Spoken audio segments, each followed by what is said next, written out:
Remember, in defensive gunfighting, it's all about being fast, also accurate. So it starts off with a good stance.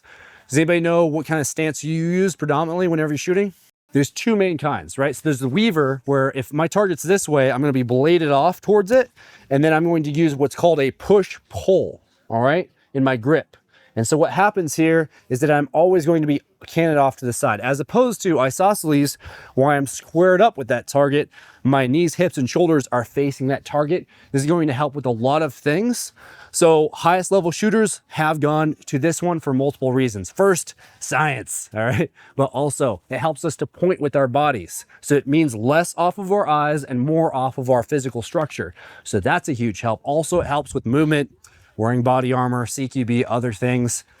However, just standing and shooting, it's still better than the traditional bladed off or weaver stance. So whenever we do our practices, we focus on a modified isosceles stance. Whenever we shoot this thing, it's gonna have what's called what?